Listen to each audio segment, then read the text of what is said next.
அவர்கள் மீதான குற்றச்சாட்டுகள் அப்படிங்கிறத வழக்கு பதிவு செய்ய வேண்டும் என அரசாங்கத்தினுடைய ஒரு அமைப்பே சொல்கின்ற பொழுது, அதை விட முக்கியமாக திமுக மந்திரிகள்லாம் காசு வாங்காம நேர்மையாக தான் இருக்காங்கன்னா அவங்க இன்னுமா நம்பிட்டு இருக்காங்க, மக்கள் நம்புவாங்கன்னு எப்படிங்க? ஏனென்றால் இன்றைக்கு எல்லா துறைகளிலேயும் லஞ்சம் ஊழல் என்பது மலிந்து போய் இன்று ஆதாரங்களை கொடுத்து ஒரு அரசு அமைப்பு வழக்கு பதிவு செய்ய வேண்டும் என்ற சூழல் இருக்கு. இதுக்கப்புறம் மாநிலத்தோட முதலமைச்சர் போன கண்ணை மூடிட்டா உலகமே இருண்டு போகிற மாதிரி அவர் வச்சிருக்காங்க போல இருக்கு. அவர் பாவம் விவரமே தெரியாம இருக்காரு. அவர் கீழே இருக்கிற அமைச்சர்கள் என்னென்ன பண்ணிட்டு இருக்காங்கிற விவரம் கூட தெரியாம இருக்காரு. அதனாலதான் இப்படி எல்லாம் பேசுறாரு. அதனாலதான் அமைச்சரவையில ஜெயிலுக்கு போன அமைச்சர்கள் எதுக்கு அவர் வச்சிருக்கணும்? குற்ற வழக்கு இருக்கு, குற்ற வழக்கை ஃபேஸ் பண்ணக்கூடிய அமைச்சர்கள் எல்லாம் வச்சிருக்காங்கன்னா இது நேர்மையான அரசா? திமுகவுக்கு நேர்மைக்கு என்னைக்காவது சம்பந்தம் இருந்திருக்கா? அதனால் எந்த அமைச்சர்கள் மீது, மாநில அமைச்சர்கள் மீது குற்றச்சாட்டுக்களை நீதிமன்றம் சரியான முறையில் விசாரணை செய்ய வேண்டும். மாநில அரசு அவங்க அதிகாரத்தில் இருக்கிறதால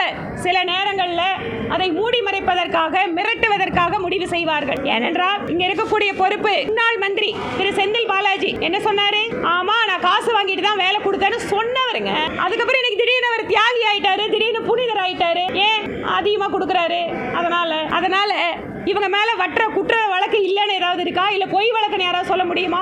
பொய் வழக்குன்னு சொன்னா அந்த ஆண்டவனுக்கே பொறுக்காதுங்க. கரூர்ல போய் நின்று பக்கமா படிச்சவரே முதலமைச்சர். இப்படிப்பட்ட அமைச்சர்கள் எல்லாம் வக்காலத்து வாங்குறாங்கன்னா மக்கள் அதை பார்த்து கொண்டிருக்கிறார்கள். மக்கள் தகுந்த பதிலை அளிப்பார்கள். ஆனால் இவ்வளவு ஒரு சீரியஸான குற்றச்சாட்டு வந்திருக்கின்ற அமைச்சரை இன்னும் அமைச்சரவையில் வைத்து திமுக அழகு பார்த்து கொண்டிருக்கிறது என்றால் அந்த ஊழலை அவர்கள் ஆதரிக்கிறார்கள் என்பதுதான் பொருள்.